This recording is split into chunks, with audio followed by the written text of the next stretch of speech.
Bagyong Aghon, posibleng mabuo at maging unang bagyo sa bansa ngayong 2024. Ang latest track ng LPA. Alamin sa pagtutok live ni Joan Punsoy. Joan? Chris, easterlies nga ang umiiral na weather system sa ating bansa kaya nararanasan itong maalinsangang panahon. Pero ayon na rin sa pag-asa, normal na merong mabuong bagyo sa gitna nga ng mainit na panahon. Mga kapuso, nasa loob na ng Philippine Area of Responsibility yung low pressure area na binabantay ng pag-asa. Huling nakitang nasabing LPA sa layong 870 kilometers silangan ng southeastern Mindanao. Sabi ng pag-asa, inaasahang lalapit yan sa may Eastern Visayas o Bicol Region. Maaari rin itong lumakas at maging bagyo bukas at tatawaging Bagyong Aghon, ang magiging unang bagyo sa PAR ngayong 2024.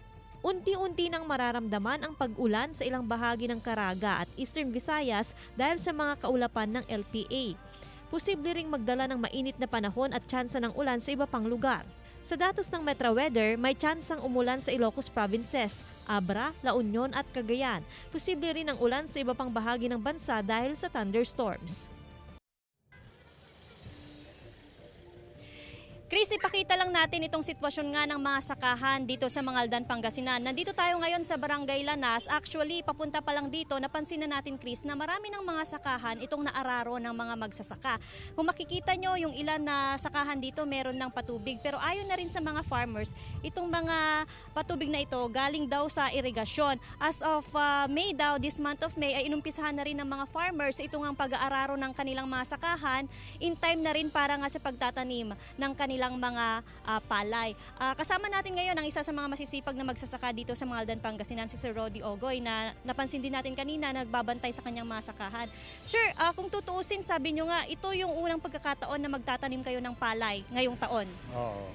Kasi ngayon, kaming lahat ng mga farmers, kasi nagpa-meeting ang LGU sa barangay namin, sa Lanas. Tinatanong namin ang binhi, sabi nila, next week pa nila ibibigay. Kaya ang ginawa namin, kasi marami na rin nagdadirect yung sabog tanim. Tapos kami naman na magtatanim na ng palay, magpupula na rin kami. Kaya ito ngayon ang mga prepared namin, may tubig na. Baka bukas lalagyan na lang namin ng palay.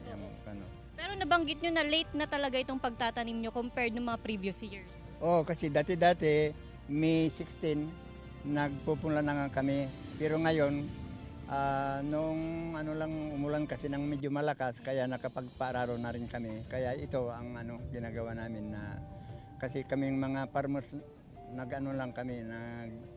naghihintay, nakadepende lang sa ulan. Pero mayroon delegasyon, pero wala pa Oo, kasi sa pag-ulan kasi, Chris, alam naman natin na kapag natubigan yung mga sakahan, yung lupa, lumalambot, kaya sila nakakapag-araro. Dahil na rin sa epekto ng El Nino, hirap sila makapag-araro. Pero sir, sa tingin nyo, sasapat ba yung ulan kung sakali man na ganitong panahon, naka-land preparation na kayo?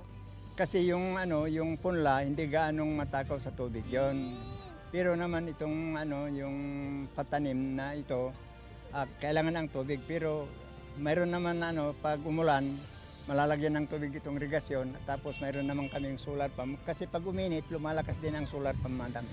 Okay, maraming salamat po, Sir Rudy Ogoy. Nako, Chris, sabi rin ng National Irrigation Administration, sosuporta naman sila sa supply nga ng patubig sa mga magsasaka, nang sa ganun nga ay hindi sila mapag-iwanan sa pagtatanim nga ng kanilang mga punla.